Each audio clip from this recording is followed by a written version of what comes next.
2024년 12월 15일 한국진 회장 갑작스러운 심장마비로 사망. 2024년 12월 16일 유언장 공개.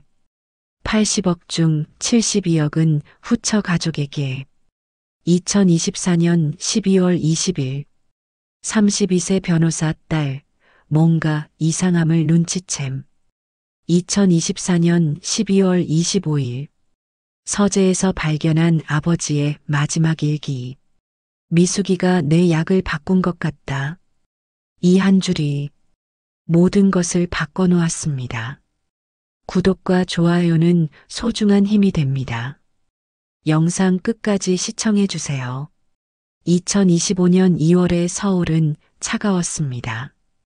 한세리는 강남구 삼성동 장례식장 복도에 서 있었습니다. 그녀는 검은 상복 소매를 매만지며 작은 거울로 자신의 얼굴을 확인했습니다. 32세. 눈가에 피로가 쌓여 있었습니다. 장례식장 안에서는 조문객들의 낮은 목소리가 들려왔습니다. 향 냄새가 복도까지 번졌습니다. 세리는 깊게 숨을 들이마셨습니다. 아버지 한국진. 향년 63세. 공식 사인은 급성 심근경색이었습니다. 세리는 핸드폰을 꺼내 통화 기록을 확인했습니다. 2주 전 아버지의 마지막 전화. 통화 시간 37초. 그녀는 그 짧은 시간을 수없이 되새겼습니다. 세리나, 미숙이가 회사 돈을 조심해. 목소리는 떨리고 있었습니다. 숨소리가 거칠었습니다. 그리고 전화는 끊겼습니다. 세리는 다시 전화를 걸었습니다. 받지 않았습니다. 문자를 보냈습니다. 읽음 표시조차 뜨지 않았습니다. 다음 날 아침 박미숙에게서 전화가 왔습니다. 세리나, 아버지가 병원에. 세린이 병원에 도착했을 때 아버지는 이미 중환자실에 있었습니다. 의식불명. 심전도 그래프는 불규칙하게 요동쳤습니다. 의사는 고개를 저었습니다. 사흘 뒤 아버지는 세상을 떠났습니다. 세리는 복도를 걸어 영정실로 들어갔습니다. 아버지의 사진이 제단 위에 놓여 있었습니다. 흑백 사진 속 아버지는 웃고 있었습니다. 하지만 그 웃음은 어딘가 쓸쓸해 보였습니다. 세리는 아버지 사진 앞에 무릎을 꿇고 앉았습니다. 절을 올렸습니다. 고개를 숙인 채 한참을 그렇게 있었습니다. 언니. 뒤에서 목소리가 들렸습니다. 세리는 고개를 들었습니다. 이복 동생 한유진이 서 있었습니다. 28세. 파스텔 핑크색으로 염색한 머리, 화려한 메이크업. 그녀는 검은 상복을 입고 있었지만 손에는 최신형 아이폰과 샤넬 가방이 들려 있었습니다. 뭐야? 세린의 목소리는 낮았습니다. 오늘 저녁에 집에서 유언장 낭독이 있대. 엄마가 변호사 불렀대. 유언장? 응. 아버지가 남긴 거래. 세리는 일어섰습니다. 유진의 눈을 똑바로 바라봤습니다. 아버지가 언제 유언장을 썼는데? 글쎄, 작년 12월쯤? 12월이면 아버지가 병원에 계셨을 때잖아. 유진은 눈을 피했습니다. 그녀는 핸드폰을 만지작거리며 말했습니다. 그래도 정신은 멀쩡하셨대. 엄마가 그러던데. 알았어. 세리는 더 이상 묻지 않았습니다. 유진은 돌아서서 나갔습니다. 하이힐 소리가 복도에 울렸습니다. 세리는 다시 아버지 사진을 바라봤습니다. 뭔가 이상했습니다. 세리는 빈소 밖으로 나왔습니다. 복도 한쪽에서 계모 박미숙이 조문객들과 이야기하고 있었습니다. 55세, 화려한 명품 드레스 같은 검은 상복, 목에는 진주 목걸이, 손에는 명품 핸드백. 그녀는 손수건으로 눈가를 훔치며 울고 있었습니다. 정말 너무 갑작스러워서 아직도 믿기지가 않아요. 조문객들이 위로했습니다. 많이 힘드시겠어요. 그래도 자식들이 있잖아요. 네. 유진이랑 민준이라도 있어서 다행이에요. 세리는 그 모습을 멀리서 지켜봤습니다. 박미숙은 15년 전 아버지와 재혼했습니다. 당시 그녀는 강남의 한 나이트클럽에서 일하고 있었습니다. 아버지의 사업이 성공하자마자 나타났습니다. 재혼 후 1년 만에 유진이 태어났습니다. 2년 뒤 민준이 태어났습니다. 그때부터 세린의 삶은 달라졌습니다. 전처 자식이 뭐가 대단하다고 내 엄마한테 받아. 우리 애들이랑 비교하지 마. 세린은 고등학교 3학년부터 아르바이트를 시작했습니다. 대학 등록금을 스스로 벌었습니다. 로스쿨 학비도 장학금과 대출로 해결했습니다. 아버지는 항상 미안해했습니다. 하지만 박미숙 앞에서는 아무 말도 하지 못했습니다. 세리는 그런 아버지가 한편으로는 미웠습니다. 하지만 동시에 이해했습니다. 나이 든 남자의 외로움, 재혼 가정의 복잡함. 세리는 일찍 철이 들었습니다. 오후 3시 세리는 잠시 밖으로 나왔습니다. 장례식장 주차장에서 담배를 피우는 남자가 보였습니다. 이복 남동생 한민준이었습니다. 25세, 헬스로 만든 근육질 몸, 목에는 명품 시계. 그는 누군가와 통화 중이었습니다. 아니, 형, 진짜 곧 갚을게. 다음 주면 유산 나오잖아. 세리는 귀를 기울였습니다. 알았어, 알았어. 일단 2천만 원만 더 기다려줘. 응? 그래. 고마워. 민주는 통화를 끊고 담배를 3개 빨았습니다. 그리고 세린을 발견했습니다. 누나. 응. 조문 많이 왔네. 그러게. 민주는 담배를 비벼 끄고 다가왔습니다. 그의 눈빛에는 뭔가 불안한 것이 어려 있었습니다. 누나, 오늘 저녁에 집 올 거지? 유진이한테 들었어. 그래. 중요한 날이니까 꼭 와야 해.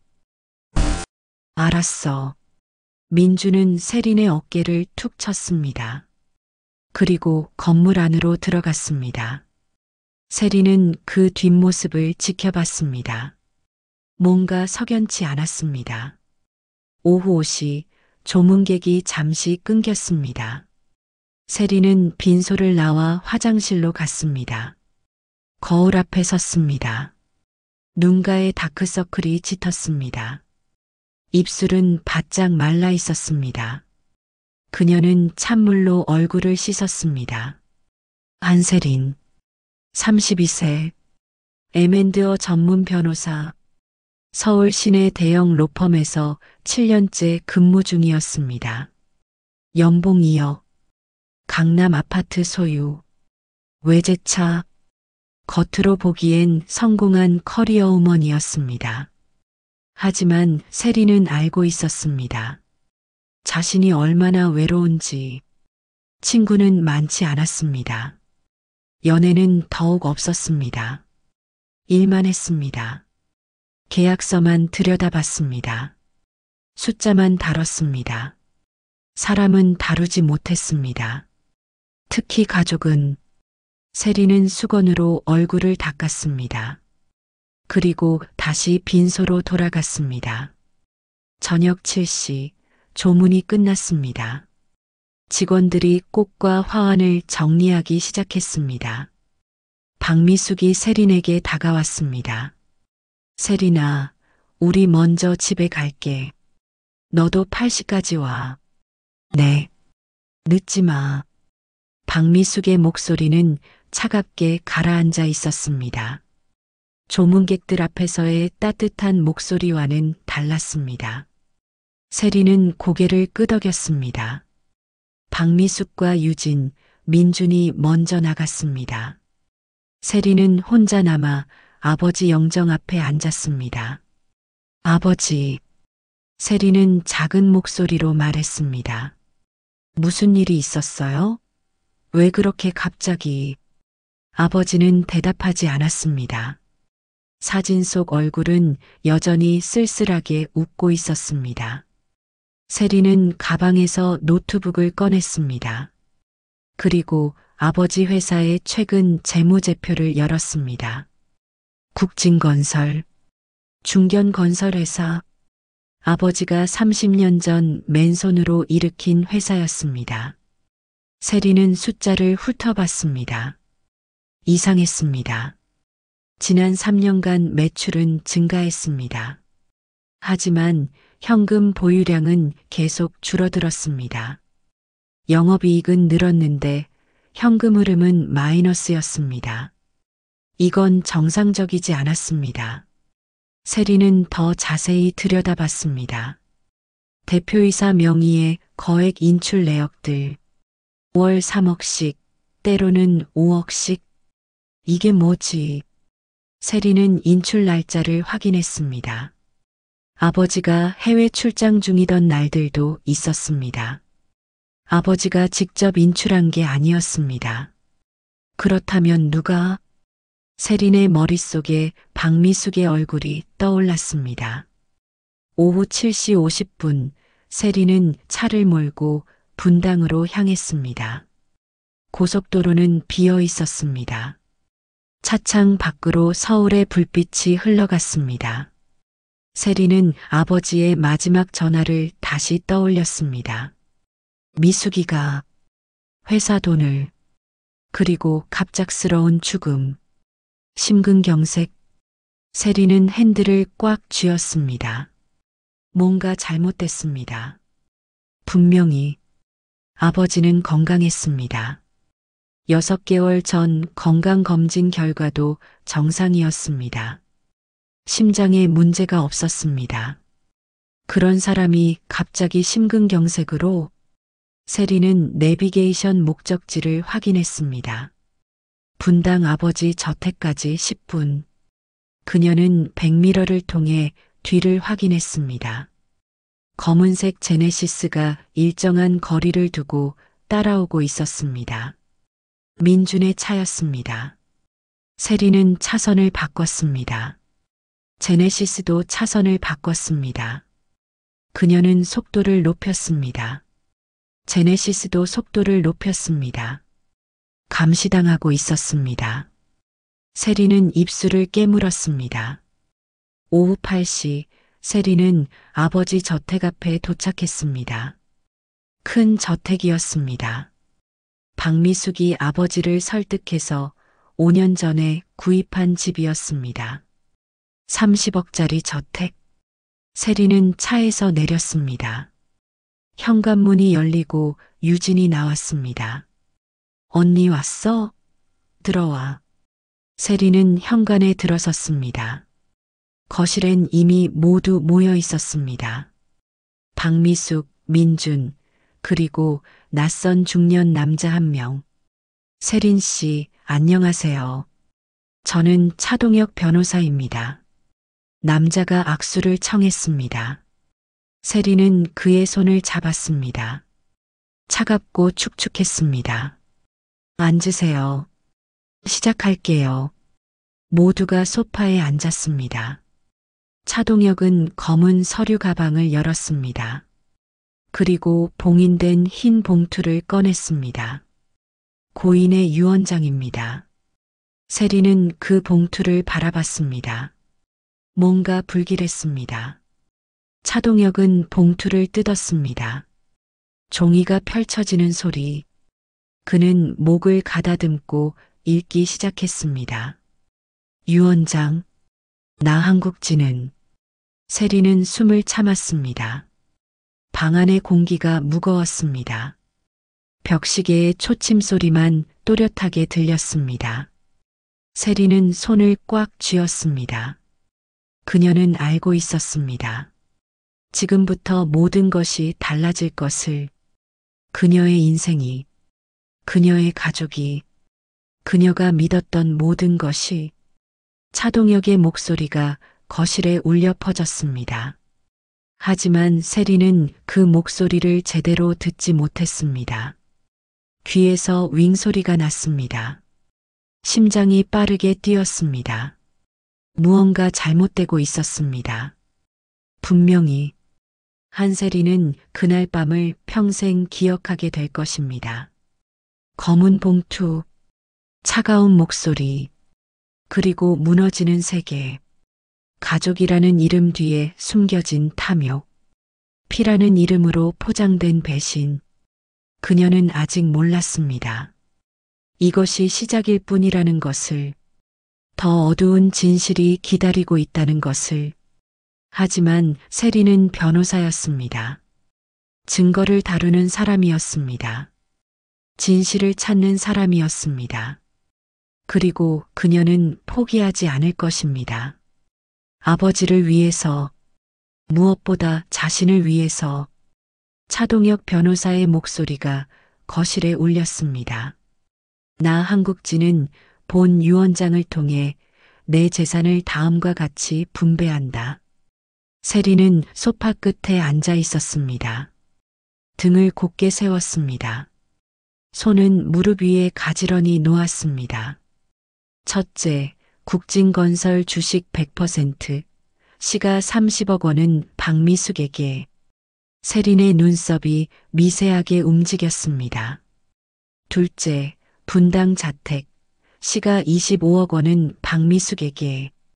손가락이 조금 떨렸습니다. 셋째, 강남 오피스텔 세 채, 총 15억 원은 한유진, 한민준에게 각 한 채씩. 나머지 한 채는 박미숙에게. 세리는 입술을 깨물었습니다. 넷째, 예금 및 현금 12억 원은 박미숙 6억, 한유진 3억, 한민준 3억. 귀에서 윙 소리가 났습니다. 다섯째, 한세린에게는 역삼동 사무실 건물 1개동, 시가 8억 원. 차동혁은 잠시 멈췄습니다. 그리고 마지막 문장을 읽었습니다. 세리는 이미 변호사로 성공했고 충분히 자립했으므로 나머지 가족들에게 더 많은 도움이 필요하다고 판단했다. 세리는 나의 자랑스러운 딸이지만 이미 스스로 잘 살 수 있는 능력이 있다.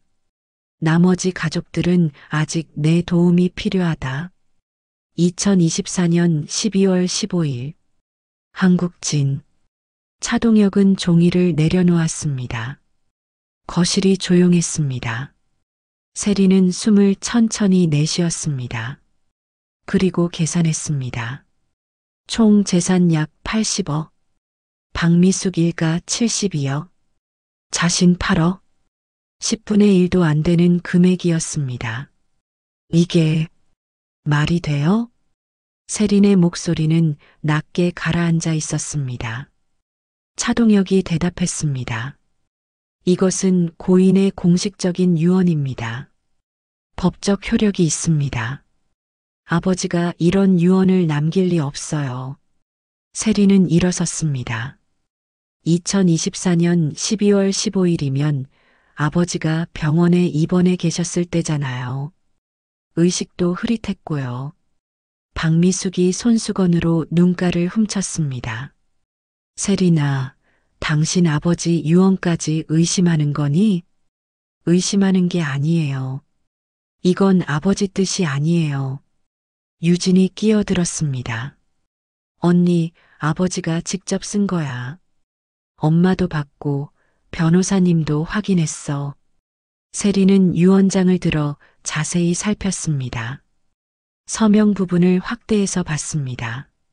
아버지의 서명이었습니다. 분명히. 하지만 뭔가 달랐습니다. 아버지는 국진의 국자를 쓸 때 독특한 버릇이 있었습니다. 왼쪽 획을 길게 빼는 습관. 30년간 변하지 않은 습관. 하지만 이 서명은 그렇지 않았습니다. 변호사님, 이 서명 필적 감정 받아볼 수 있나요? 차동혁의 얼굴이 굳었습니다. 세린 씨, 이것은 공증받은 유언장입니다. 공증인은 누구였죠? 제 사무실에서 담당했습니다. 세린은 차동혁을 똑바로 바라봤습니다. 그럼 더욱 이상하네요. 보통은 제3의 공증인이 참여하는데 차동혁은 서류를 챙기며 말했습니다. 제 사무실은 공증 업무도 등록되어 있습니다. 법적으로 문제 없습니다. 저는 소송하겠습니다. 세린의 목소리는 단호했습니다. 이 유언장은 무효예요. 박미숙이 벌떡 일어났습니다. 한세린. 그녀의 목소리가 거실에 울렸습니다. 아버지 장례도 안 끝났는데 소송? 내가 정말 그렇게까지 할 거야? 당연하죠. 이건 명백한 사기예요. 유진이 눈물을 터뜨렸습니다. 언니, 우리가 그렇게 미워? 우리도 아버지 딸이야. 이건 미움의 문제가 아니에요. 진실의 문제예요. 민준이 소파에서 일어났습니다.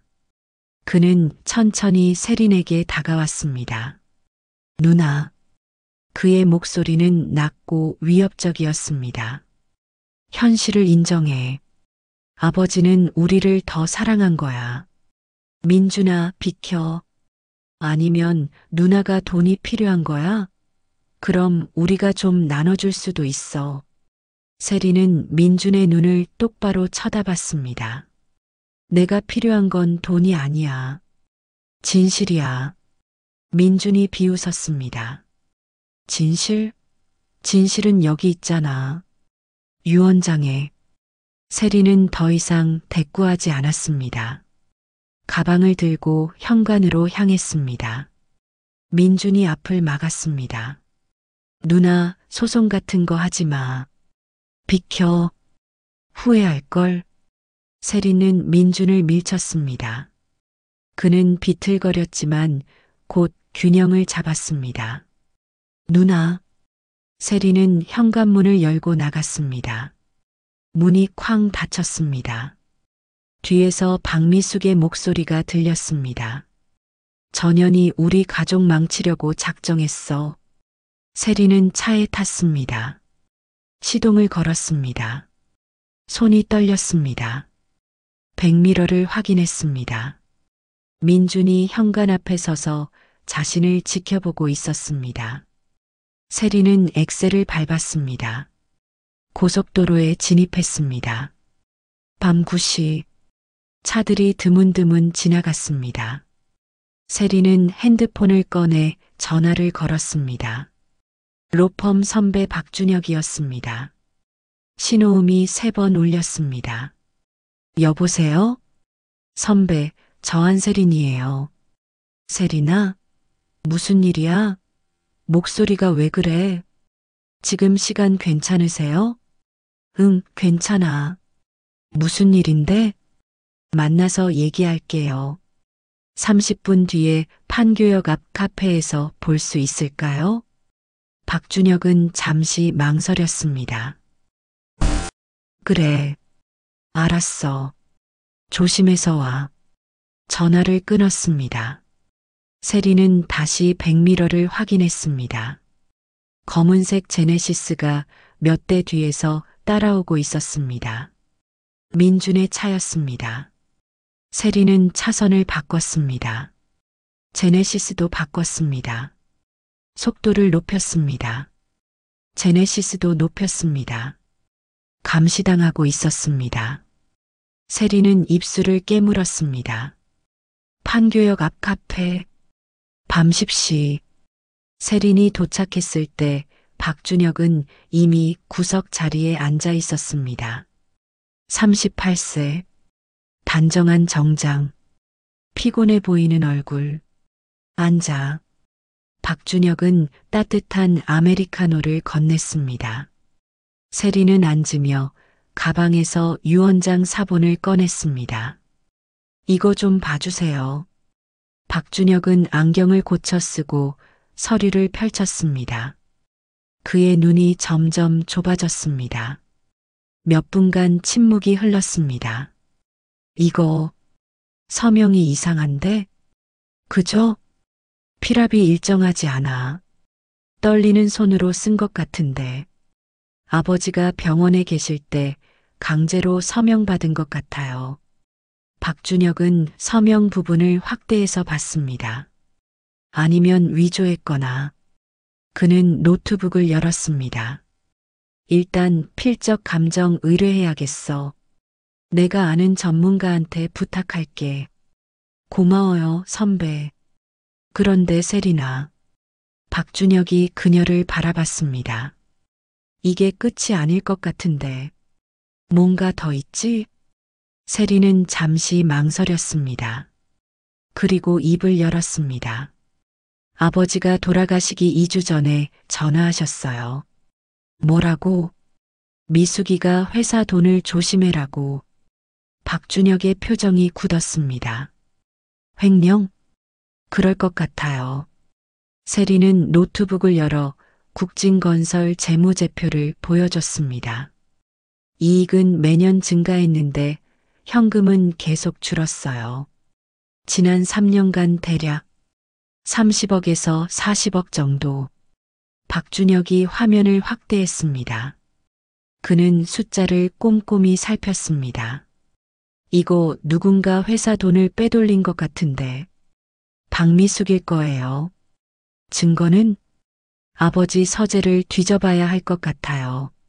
아버지는 중요한 건 다 기록하는 분이었거든요. 박준혁은 고개를 끄덕였습니다. 그런데 세리나. 네. 내 아버지 사인이 심근경색이라며? 네. 갑자기. 네. 박준혁은 커피를 한 모금 마셨습니다. 너무 갑작스럽지 않아? 건강하신 분이.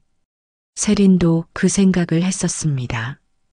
하지만 입 밖으로 꺼내지 못했습니다. 설마. 그건 아니겠죠? 나도 모르겠어. 하지만 가능성은 열어둬야 해. 두 사람은 잠시 말이 없었습니다. 세린이 먼저 입을 열었습니다. 선배, 내일 아버지 서재 가보려고요. 혼자? 네. 위험할 수도 있어. 괜찮아요. 낮에 갈 거예요. 장례식 끝나고 집에 아무도 없을 때 박준혁은 고민하다가 명함을 꺼냈습니다. 이거 내 지인이야. 사설탐정. 혹시 모르니까 연락해도. 고마워요. 세리는 명함을 받았습니다. 두 사람은 카페를 나왔습니다. 주차장에서 박준혁이 말했습니다. 조심해. 그리고 30분마다 문자 보내. 네. 위치 공유도 켜둬. 알겠어요. 세리는 차에 탔습니다. 시동을 걸었습니다. 박준혁은 그녀의 차가 사라질 때까지 지켜봤습니다. 다음 날 오후 3시, 장례식이 끝났습니다. 모든 절차가 마무리됐습니다. 박미숙과 유진, 민주는 장례식장 정리를 하러 갔습니다. 세리는 먼저 나왔습니다. 그리고 분당 저택으로 향했습니다. 오후 4시 저택 앞. 세리는 차에서 내렸습니다. 주변을 살폈습니다. 조용했습니다. 열쇠로 현관문을 열었습니다. 집안은 고요했습니다. 세리는 2층으로 올라갔습니다. 복도 끝, 아버지의 서재. 문 앞에 섰습니다. 손을 얹었습니다. 20년 동안 아버지의 성역이었던 공간. 세리는 문을 열었습니다. 서재는 그대로였습니다. 책장 가득한 책들, 큰 책상, 가죽 의자, 아버지의 냄새. 세리는 눈물을 참았습니다. 책상에 앉았습니다. 서랍을 열기 시작했습니다. 첫 번째 서랍. 회사 서류들, 계약서, 통장 사본, 명함들. 두 번째 서랍. 오래된 사진들. 세린의 어린 시절 사진. 돌아가신 친어머니 사진. 세 번째 서랍. 잠겨 있었습니다. 세린은 열쇠를 찾기 시작했습니다. 책상 밑. 없었습니다. 화분 밑. 없었습니다. 액자 뒤. 없었습니다. 책장을 살폈습니다. 오래된 사전들, 경영학 책들, 소설들, 매니칸, 두꺼운 영한 사전. 세리는 의자를 가져와 올라갔습니다. 사전을 꺼냈습니다. 무거웠습니다. 책을 펼쳤습니다. 속이 파여 있었습니다. 그 안에 작은 열쇠가 있었습니다. 세리는 의자에서 내려왔습니다. 서랍으로 갔습니다. 열쇠를 꽂았습니다. 돌렸습니다. 찰칵. 서랍이 열렸습니다. 안에는 낡은 가죽 다이어리가 있었습니다. 세리는 다이어리를 꺼냈습니다. 표지를 쓰다듬었습니다. 펼쳤습니다. 아버지의 필체였습니다. 2024년 10월 15일. 오늘 회계사가 이상한 이야기를 했다. 회사 계좌에서 3억이 빠져나갔다고. 나는 승인한 적이 없다. 미숙이한테 물어봐야겠다. 세리는 다음 페이지를 넘겼습니다. 2024년 11월 3일. 미숙이를 추궁했다. 처음에는 부인하더니 나중에 울면서 유진이 사업자금이라고 했다. 3억이 무슨 사업자금인가. 유진은 인플루언서다. 사업자금이 필요할 리 없다. 다음 페이지. 2024년 11월 20일. 민준이가 찾아왔다. 8천만 원을 요구했다. 코인 투자 실패라고. 또다. 작년에도 재작년에도. 이제 그만하라고 했더니 소리를 지르며 나갔다. 나는 무엇을 잘못한 걸까? 세린의 손이 떨렸습니다. 2024년 12월 1일. 회계사가 최종 보고를 했다. 총 35억이 사라졌다. 35억. 미숙이를 다시 추궁했다. 그녀는 울면서 도망갔다. 나는 왜 이 여자를 믿었을까? 2024년 12월 5일. 변호사를 만났다. 이혼 서류를 준비하라고 했다. 미숙이가 재산 분할을 요구하고 있다. 회사 지분 절반을. 절대 안 된다. 2024년 12월 10일. 미숙이와 싸웠다. 이혼하면 한 푼도 못 받는다고 말했다. 그녀의 눈빛이 무서웠다. 마치. 세리는 마지막 페이지를 펼쳤습니다. 2024년 12월 13일. 오늘 저녁 식사 맛이 이상했다. 쓴맛. 몸이 떨린다. 심장이 이상하게 뛴다. 미숙이가 내 약을 바꾼 것 같다. 세린이한테 전화해야. 하지만 핸드폰을 찾을 수 없다. 머리가 어지럽다. 누가 도와. 글씨가 흐릿하게 흘러내렸습니다. 마지막 문장이었습니다. 세리는 다이어리를 가슴에 안았습니다. 눈물이 흘렀습니다. 아버지. 세리는 다이어리를 가방에 넣었습니다. 서재를 나왔습니다. 현관으로 내려가는데 문이 열리는 소리가 들렸습니다. 누나 있어? 민준의 목소리였습니다. 세리는 계단 중간에서 멈췄습니다. 뭐하러 왔어? 누나 차 봤어. 왜 여기 있어? 민준이 계단 아래에서 올려다봤습니다. 아버지 물건 좀 챙기려고. 그래. 뭐 가져가는 거 없지? 왜? 내가 아버지 물건 가져가면 안 돼? 민주는 천천히 계단을 올라왔습니다. 회사 서류 같은 거 가져가면 안 돼. 그건 이제 엄마 거야. 알았어. 안 가져갔어. 세리는 민준을 지나쳐 내려갔습니다. 민준이 뒤에서 말했습니다. 누나 가방. 세리는 멈췄습니다. 뭐? 가방 좀 보자. 미쳤어? 누나, 뭐 숨기는 거 있지? 세리는 뒤돌아봤습니다. 민준아, 비켜. 가방 열어봐. 싫어.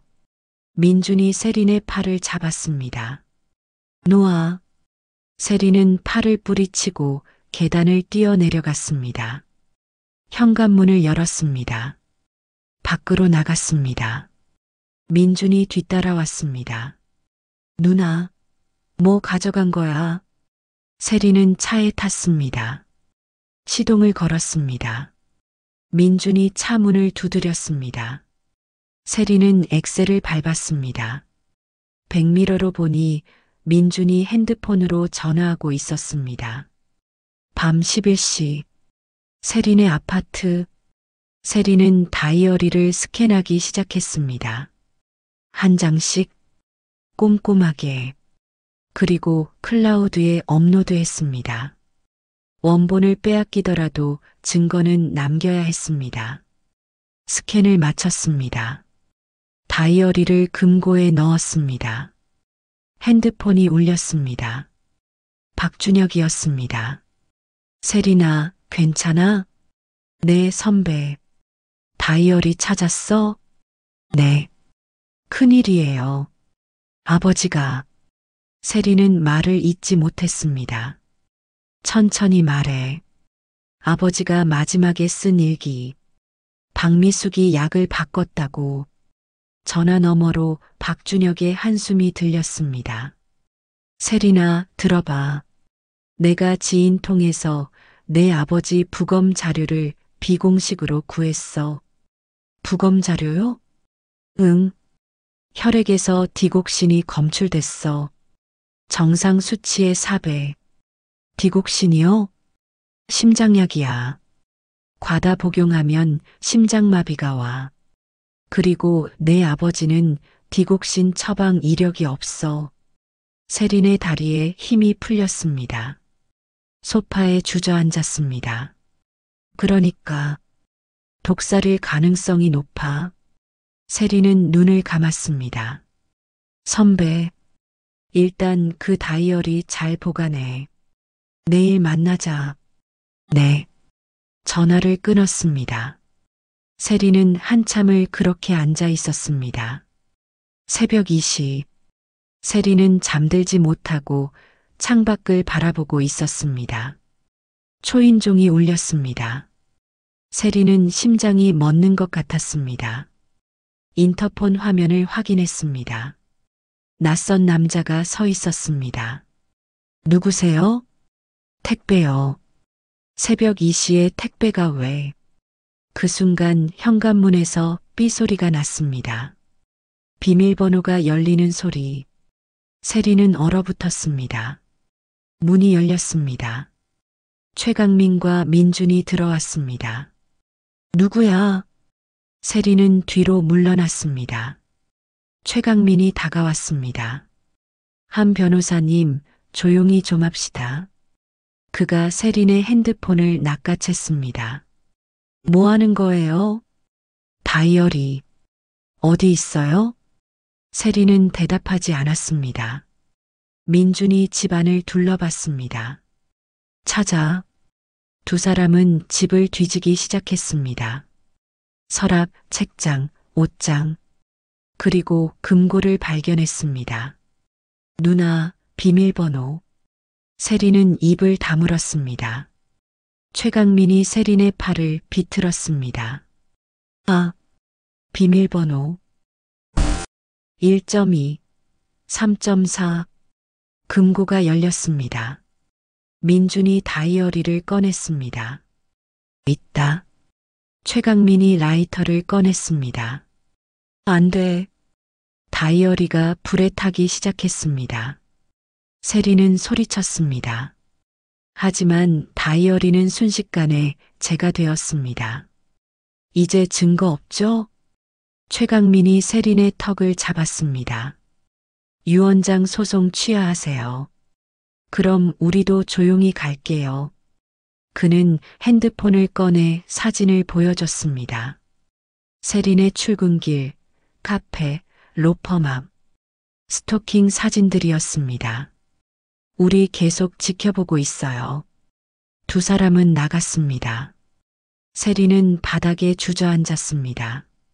제가 된 다이어리를 바라봤습니다.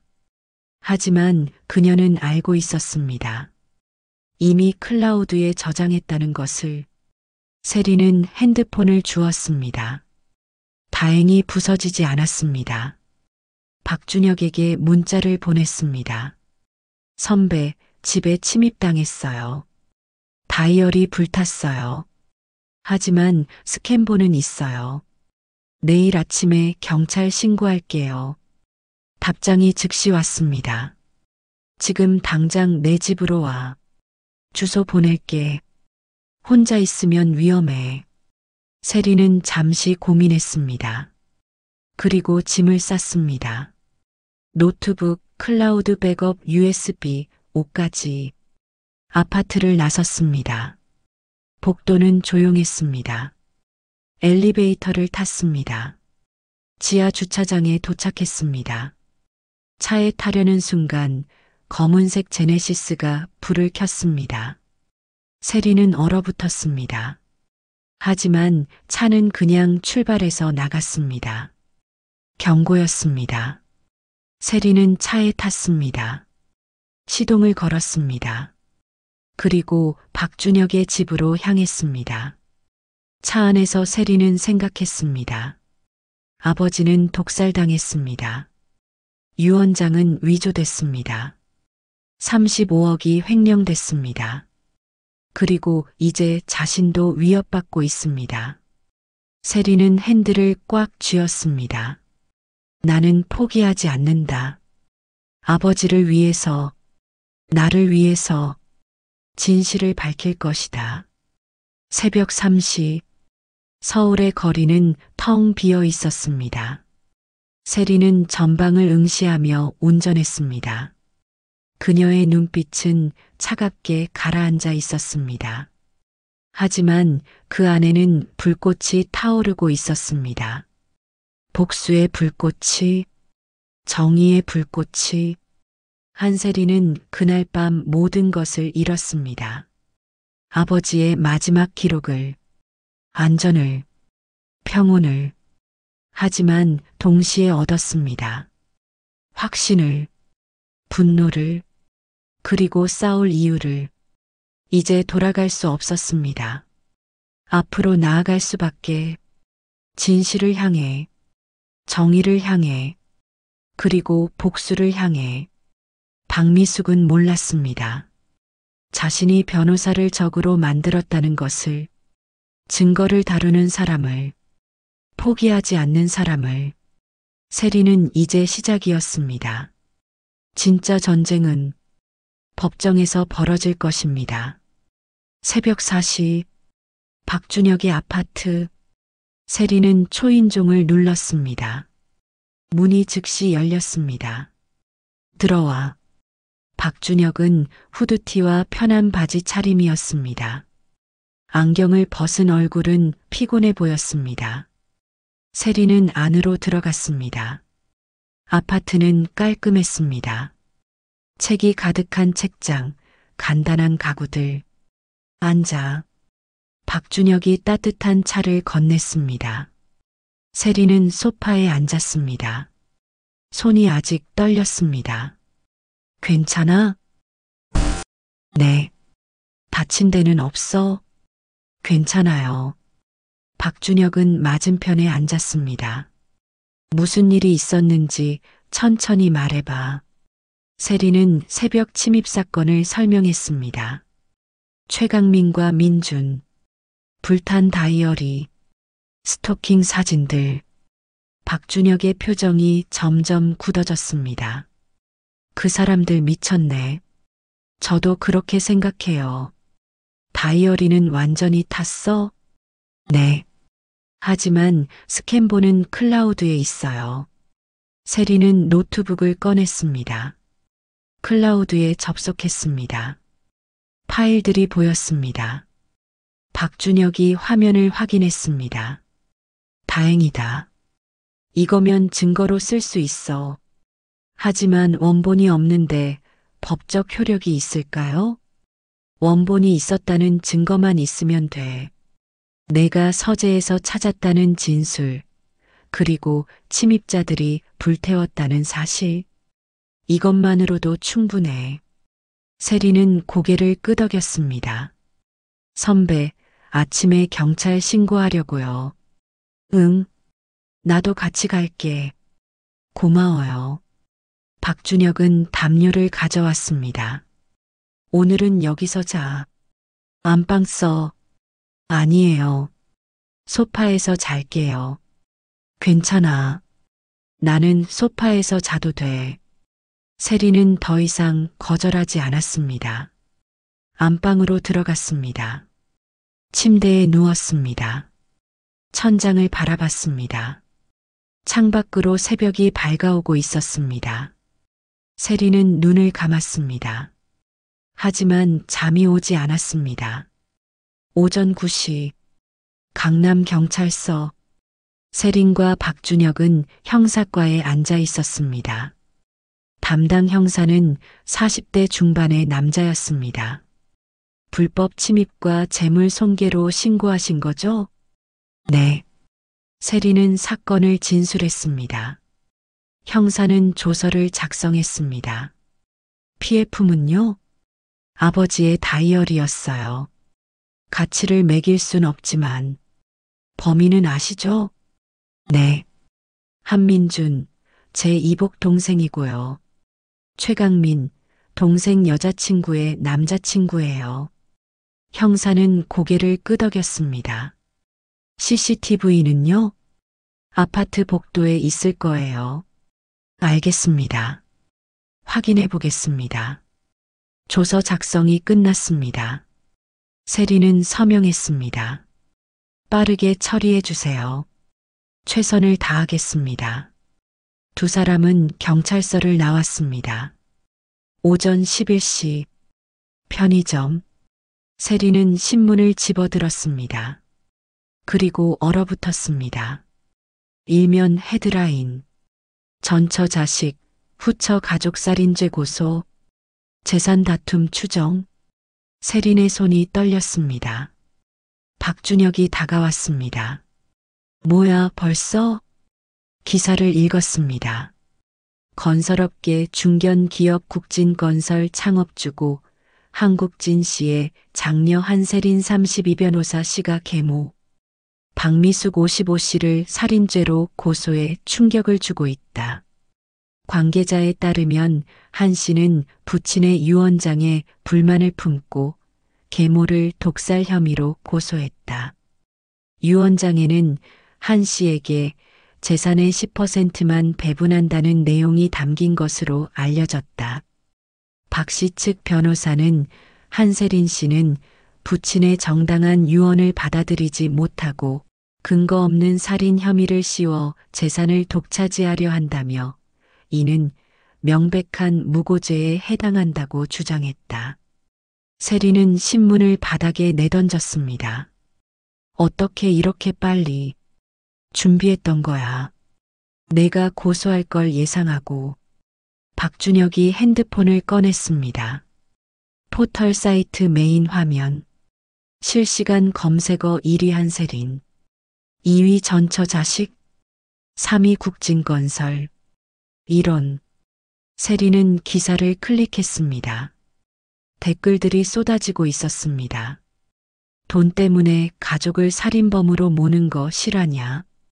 변호사가 이러면 안 되지. 전처 자식이 후처 괴롭히는 거 전형적이네. 아버지도 저런 딸 키워서 불쌍하다. 세리는 핸드폰을 꺼냈습니다. SNS를 확인했습니다. 박미숙의 인스타그램. 새 게시물이 올라와 있었습니다. 너무 힘듭니다. 남편을 잃은 슬픔도 채 가시기 전에 전처 자식에게 살인범으로 몰리고 있습니다. 저는 20년간 한국진 씨를 지극정성으로 모셨습니다. 제 아이들도 너무 힘들어합니다. 세린 씨, 부디 오해를 풀어주세요. 우리는 가족입니다. 사진도 첨부되어 있었습니다. 박미숙이 눈물을 흘리며 유진과 민준을 안고 있는 사진. 댓글들. 불쌍하다유. 한세린 진짜 나쁜 년. 저런 딸은 패륜하다. 세린은 핸드폰을 쥔 손에 힘을 줬습니다. 완벽한 피해자 코스프레네. 박준혁이 말했습니다. 여론전이야. 상대가 먼저 선점한 거야. 어떻게 해야 해요? 일단 우리는 증거로 맞서는 거야. 감정이 아니라 사실로. 오후 2시. 로펌. 세리는 출근했습니다. 복도를 걸었습니다. 동료들의 시선이 느껴졌습니다. 수군거리는 소리. 저 사람이 그 한세린이래. 가족을 고소했다며? 돈 때문에 미쳤나 봐. 세리는 고개를 들고 걸었습니다. 사무실로 들어갔습니다. 책상에 앉았습니다. 컴퓨터를 켰습니다. 노크 소리가 들렸습니다. 들어오세요. 인사팀장이 들어왔습니다. 한 변호사님, 잠시 시간 있으세요? 네. 대표님이 부르십니다. 세리는 일어났습니다. 대표 변호사실로 향했습니다.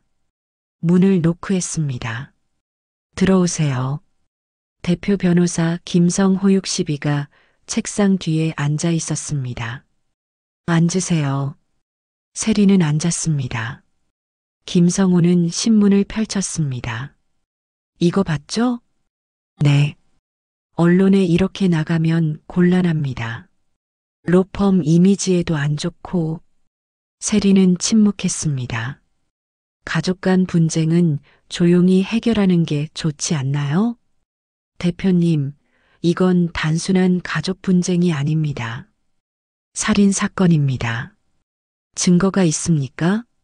있습니다. 법정에서 인정받을 수 있는 증거요? 세리는 잠시 말이 없었습니다. 김성호가 한숨을 쉬었습니다. 한 변호사, 당분간 휴가를 쓰는 게 어떻겠습니까? 휴가요? 일이 정리될 때까지. 로펌 입장도 있고. 세리는 김성호를 바라봤습니다. 제가 잘못한 게 없는데 왜 제가 휴가를 써야 합니까? 잘못했다는 게 아닙니다. 다만 언론 관심이 식을 때까지. 세리는 일어섰습니다. 알겠습니다. 한 변호사, 말씀하세요. 로펌 명의로 언론에 나가지 마세요. 개인 자격으로만. 세리는 대답하지 않았습니다. 문을 열고 나갔습니다. 복도에서 박준혁이 기다리고 있었습니다. 어떻게 됐어? 휴가래요. 당분간.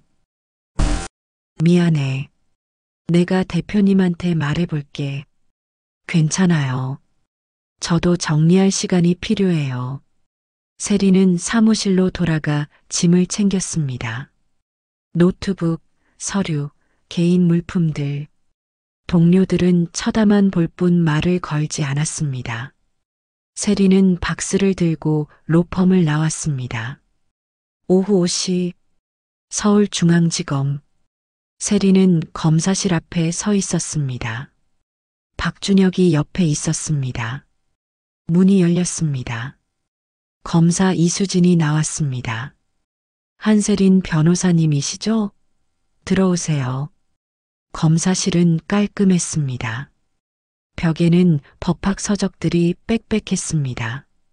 앉으세요. 이수진은 책상에 앉으며 서류를 펼쳤습니다. 부검 결과 관련 제보를 주셨죠? 네. 세리는 USB를 건넸습니다. 이 안에 아버지 다이어리 스캔본이 있습니다. 이수진은 컴퓨터에 USB를 꽂았습니다. 파일을 열었습니다. 그녀의 표정이 점점 진지해졌습니다. 아무 말 없이 모든 페이지를 읽었습니다. 10분이 흘렀습니다. 이건 이수진이 입을 열었습니다. 명백한 살인 계획이네요. 네. 원본은요? 소각됐습니다. 며칠 전 이복 동생과 그 일행이 제 집에 침입해서 불태웠습니다. 신고했습니까? 네. 강남 경찰서에. 이수진은 고개를 끄덕였습니다. 부검 소견서도 있다고 들었습니다. 세리는 또 다른 서류를 꺼냈습니다. 비공식 부검 결과입니다. 디곡신 과다 검출. 이수진이 서류를 읽었습니다. 4.2ml. 정상의 4배네요. 아버지는 디곡신 처방 이력이 없습니다. 확인했습니다. 건강보험공단 자료를 조회했는데 심장약 처방 기록이 전혀 없더군요. 이수진은 키보드를 두드렸습니다. 약사법 위반 데이터베이스를 검색해 보겠습니다. 박미숙 씨 이름으로. 화면이 바뀌었습니다. 검색 결과가 떴습니다. 있네요. 이수진의 목소리가 높아졌습니다. 2024년 11월 20일 강남구 행복약국 디곡신 50정 구입. 처방전 발행 병원은 서울대병원. 가짜 처방전이에요? 확인해 보겠습니다. 이수진이 전화를 걸었습니다. 서울대병원 원무과죠? 검사 이수진입니다. 처방전 기록 조회 부탁드립니다. 잠시 후. 네, 감사합니다. 이수진이 전화를 끊었습니다. 서울대병원에는 해당 처방 기록이 없습니다. 가짜 처방전이 확실합니다. 세린의 눈에서 눈물이 흘렀습니다. 그럼 아버지를. 이수진이 고개를 끄덕였습니다. 피의자 박미숙을 살인 혐의로 기소할 수 있습니다. 감사합니다. 아직 끝난 게 아닙니다. 횡령 혐의도 있죠? 세린은 회사 재무제표를 꺼냈습니다. 35억이 빠져나갔습니다.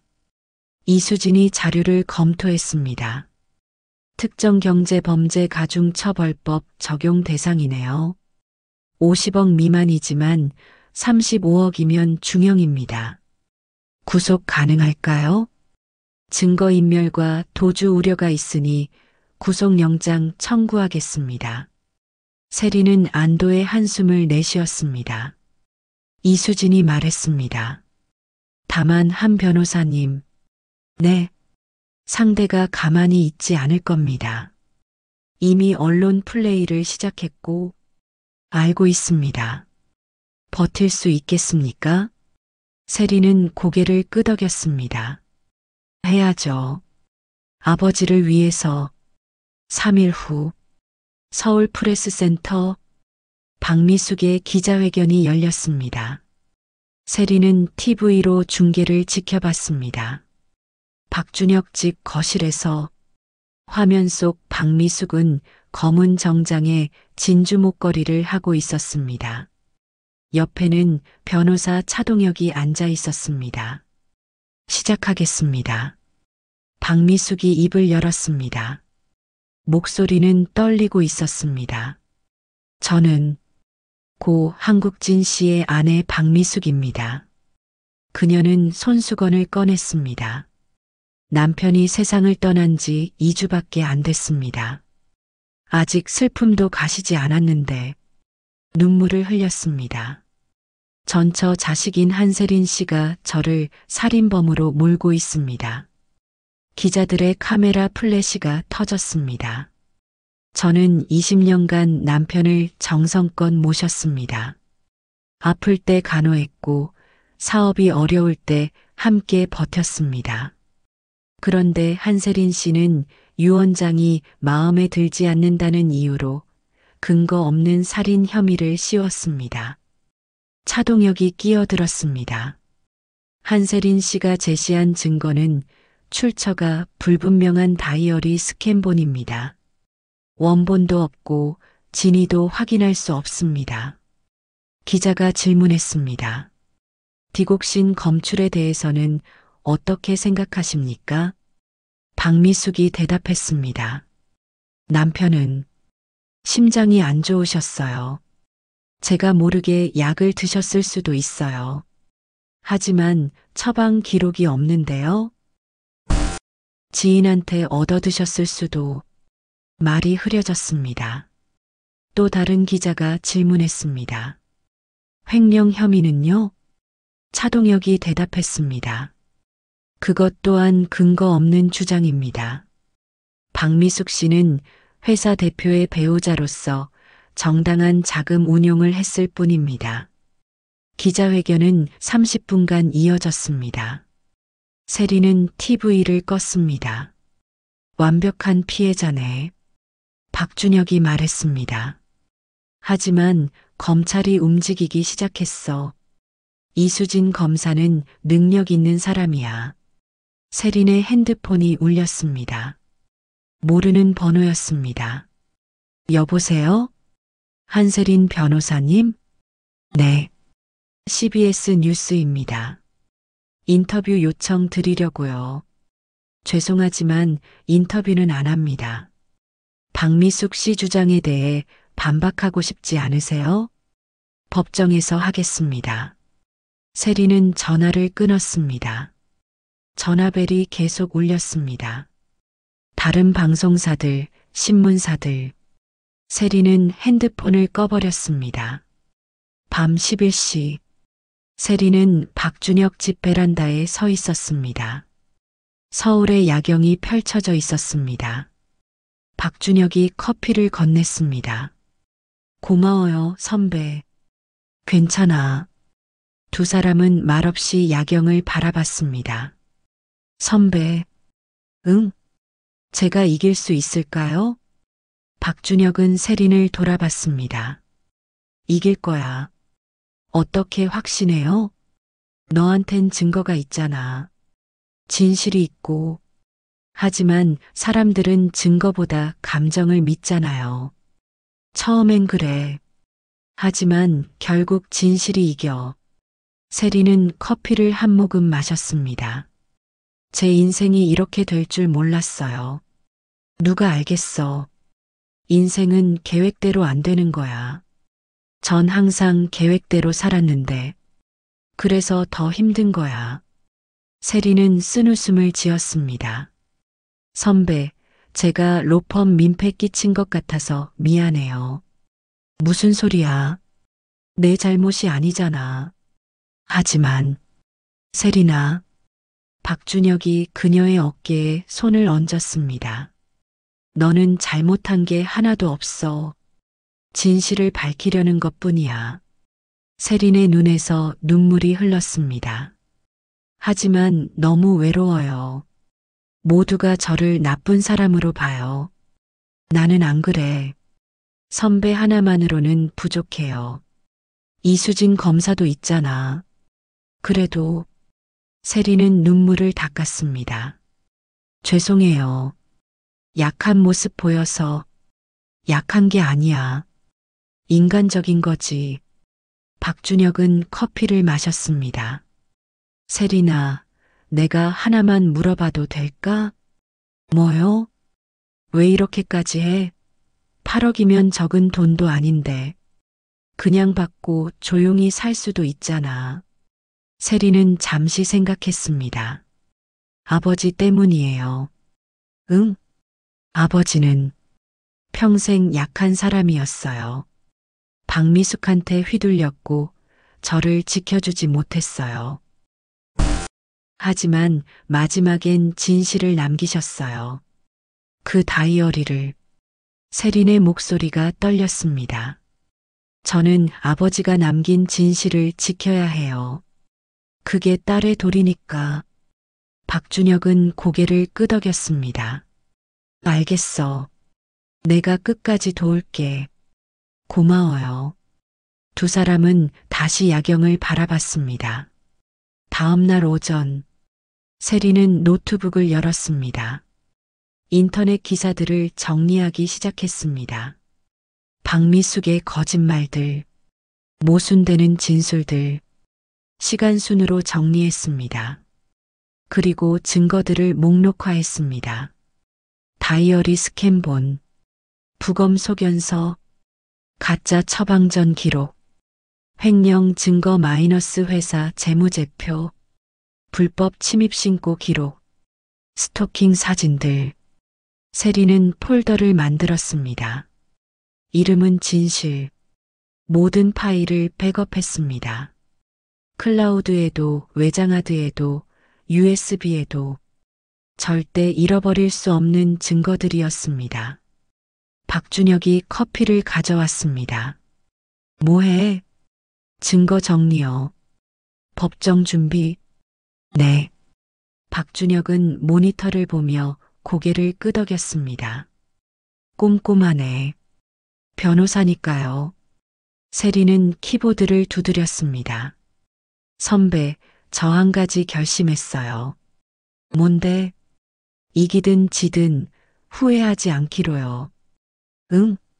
제가 할 수 있는 최선을 다할 거예요. 그리고 결과는 받아들일 거예요. 박준혁은 세린을 바라봤습니다. 성장했네. 뭐가요? 예전 내가 아니야.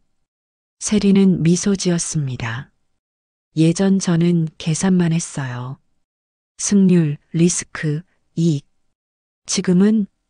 지금은 옳고 그름을 생각해요. 박준혁도 미소 지었습니다. 변호사의 본질이지. 그날 오후 세리는 아버지 묘소를 찾았습니다. 혼자였습니다. 묘비 앞에 무릎을 꿇었습니다. 아버지, 바람이 불었습니다. 저 열심히 싸우고 있어요. 아버지가 남긴 진실을 지키려고. 나뭇잎이 흔들렸습니다.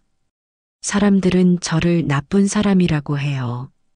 돈 때문에 가족을 고소했다고. 세린의 목소리가 떨렸습니다. 하지만 아버지는 아시잖아요. 제가 왜 이러는지. 눈물이 흘렀습니다. 아버지, 제가 이길 수 있을까요? 대답은 없었습니다.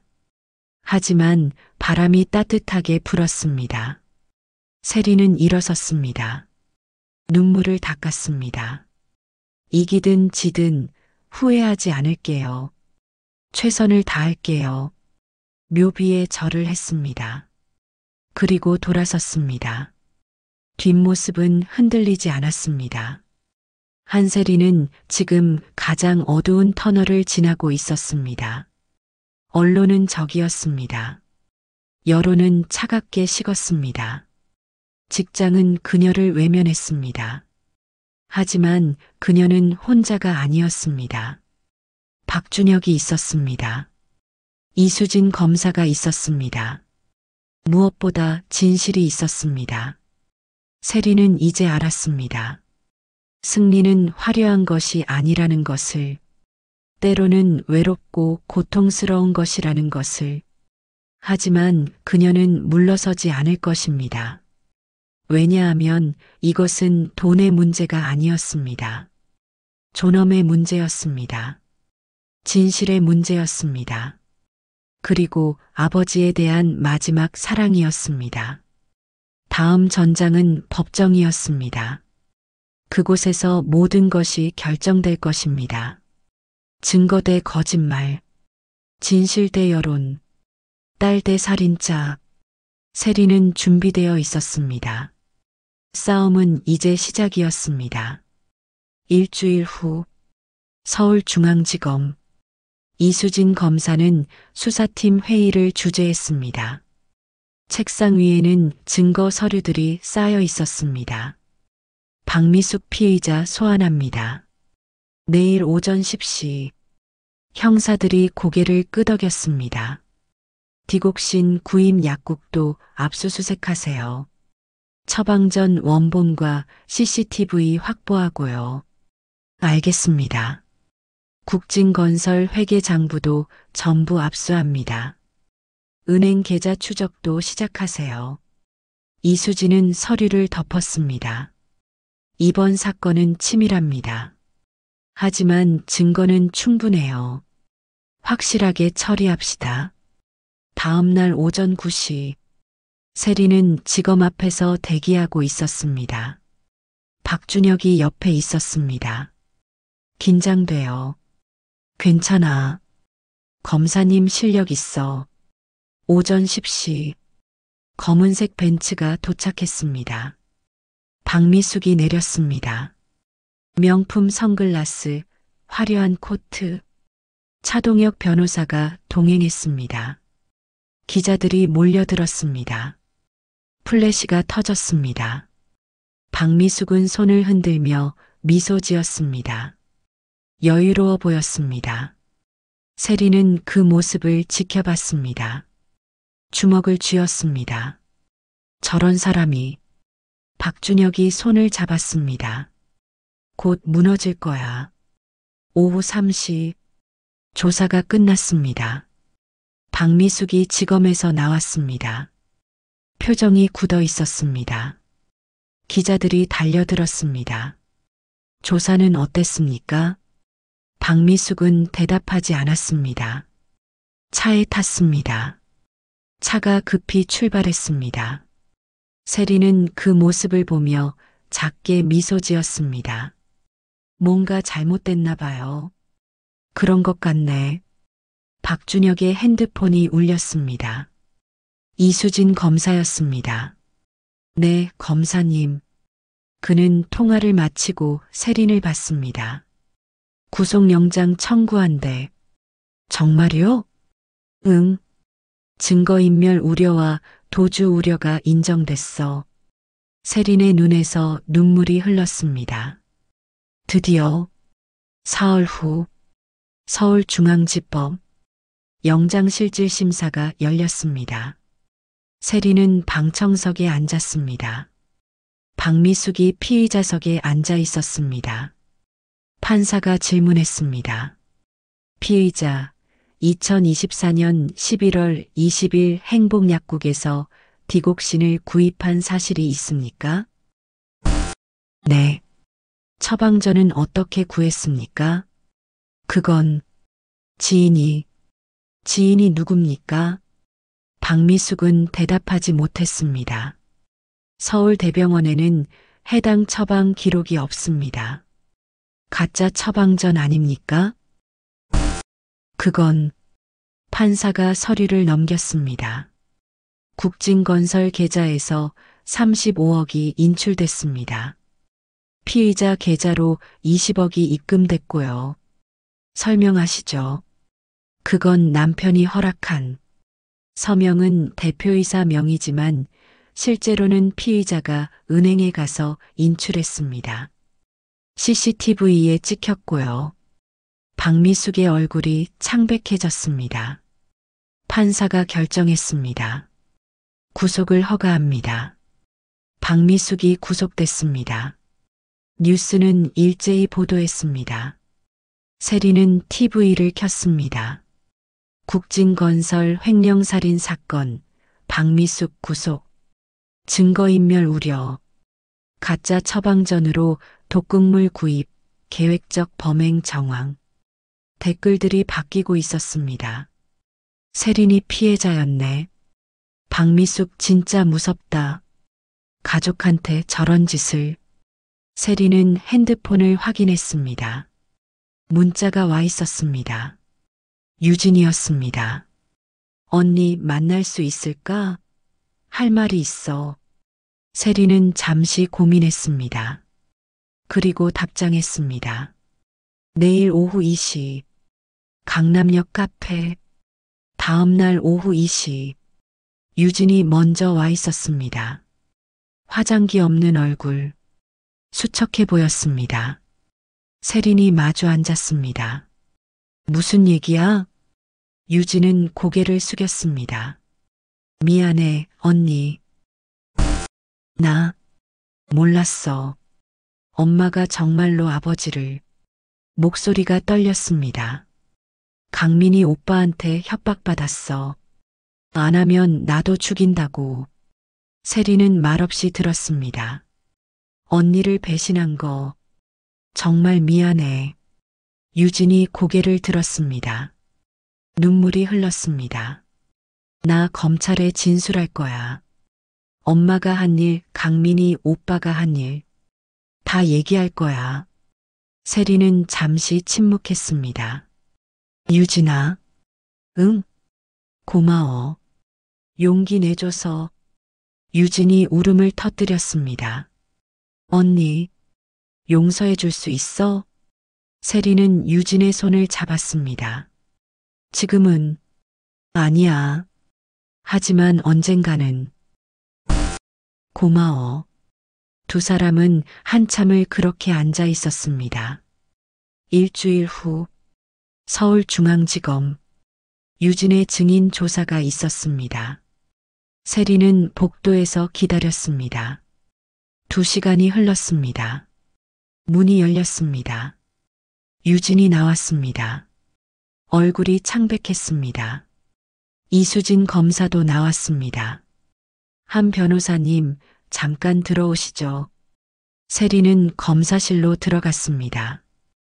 유진 씨 증언이 결정적이었습니다. 무슨 내용이었나요? 박미숙 씨가 직접 디곡신을 음식에 섞는 걸 봤답니다. 그리고 최강민과 공모한 정황도 진술했고요. 세리는 눈을 감았습니다.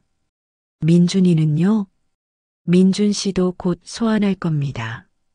유진 씨 증언으로 보아 공범 가능성이 높습니다. 감사합니다, 검사님. 아니에요. 제가 해야 할 일을 했을 뿐입니다. 이수진이 세린을 바라봤습니다. 한 변호사님 힘들었죠? 네.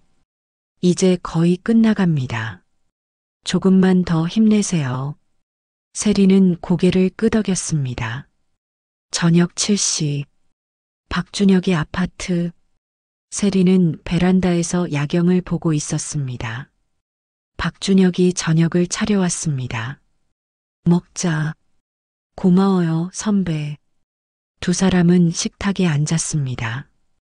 오늘 로펌에서 연락 왔어. 박준혁이 말했습니다. 복직하래. 대표님이 사과도 하고 싶다는데. 그래요? 너한테 미안했대. 너무 성급하게 판단했다고. 세리는 밥을 먹으며 생각했습니다. 선배, 응? 저 로펌 그만둘까 봐요.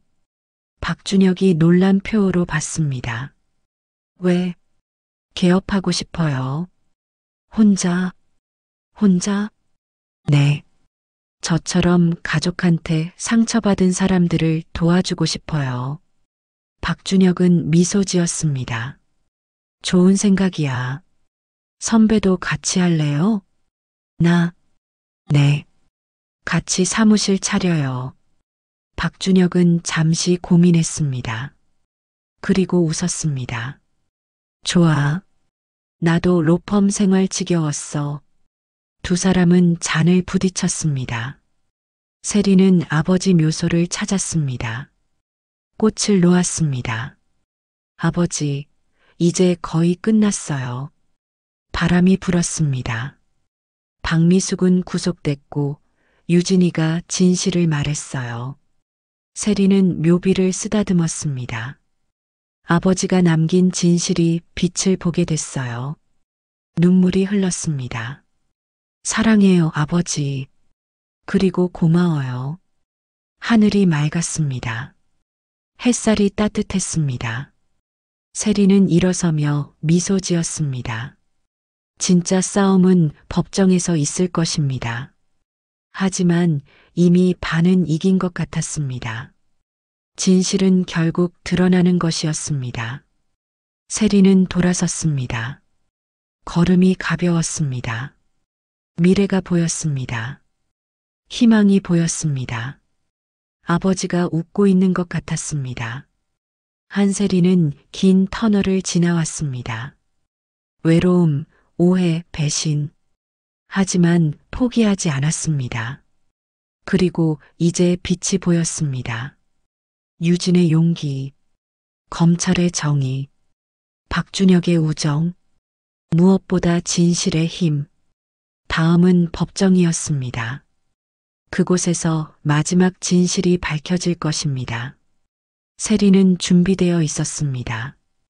이제는 두렵지 않았습니다. 왜냐하면 혼자가 아니었으니까. 진실이 함께였으니까. 3개월 후 서울중앙지방법원 대법정은 취재진과 방청객으로 가득했습니다. 세리는 원고석에 앉았습니다. 검은 정장, 묶은 머리, 얼굴은 차분했습니다. 피고석에는 박미숙, 최강민, 민준이 나란히 앉아 있었습니다. 수감복 차림이었습니다. 재판장이 입장했습니다. 일동 기립. 모두가 일어섰습니다. 피고인들 착석하십시오. 이수진 검사가 기소장을 낭독했습니다. 살인죄, 횡령죄, 살인 미수. 증거들이 차례로 제시됐습니다. 디곡신 구입 기록, 가짜 처방전, 은행 계좌 내역, 유진의 증언, 그리고 아버지의 다이어리. 화면에 아버지의 마지막 일기가 떴습니다. 미숙이가 내 약을 바꾼 것 같다. 세린이한테 전화해야. 방청석이 조용해졌습니다.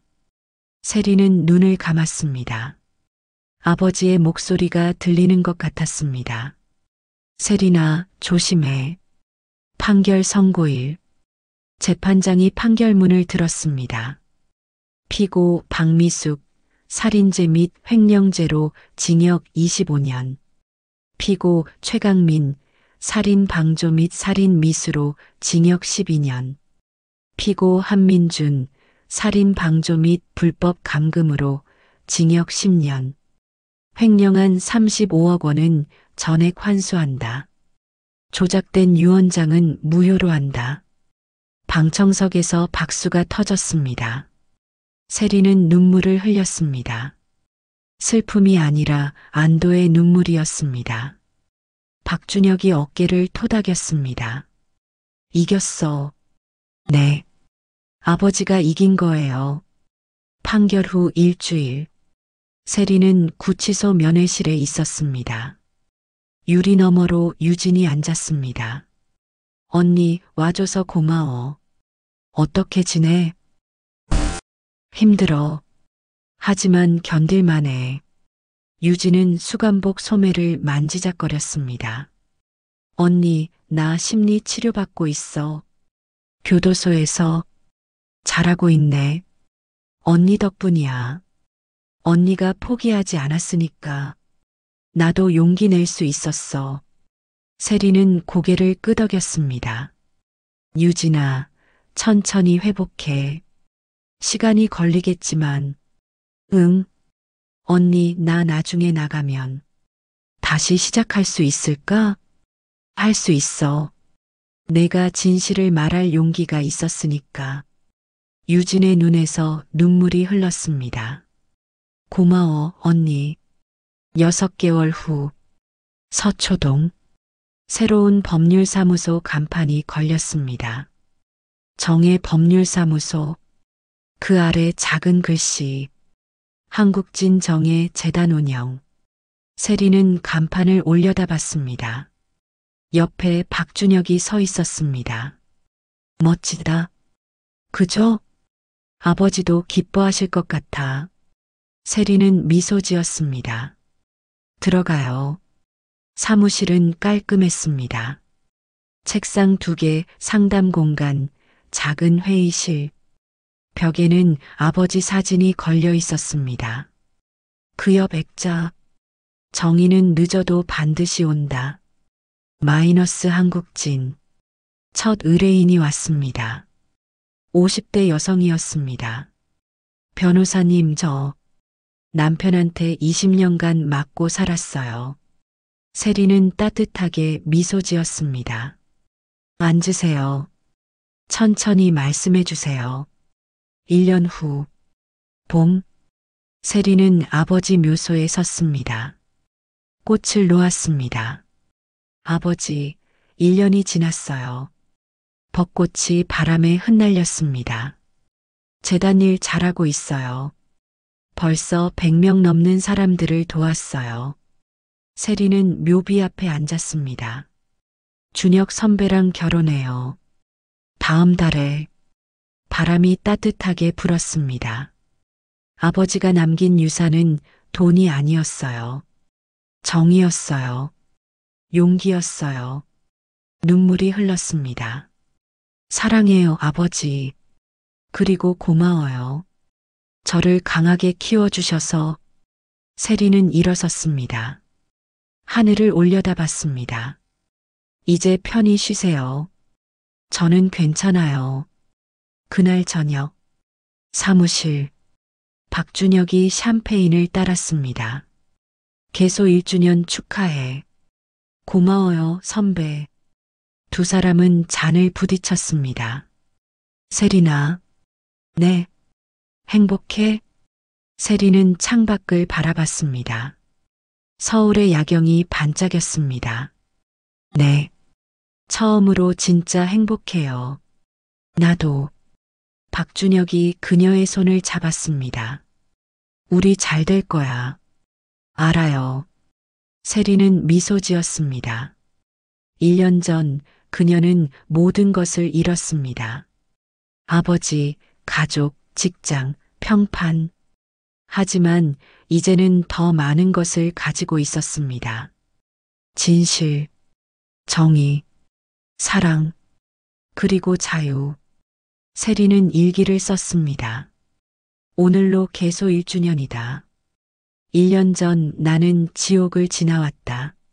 아버지를 잃고 배신당하고 외로웠다. 하지만 포기하지 않았다. 그리고 이겼다.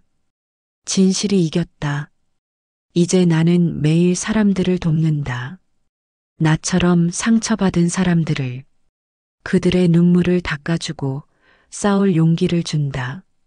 아버지, 감사합니다. 당신이 남긴 진실이 제 인생을 바꿨습니다. 이제 저는 자유입니다. 세리는 일기장을 덮었습니다. 창밖을 바라봤습니다. 별이 빛나고 있었습니다.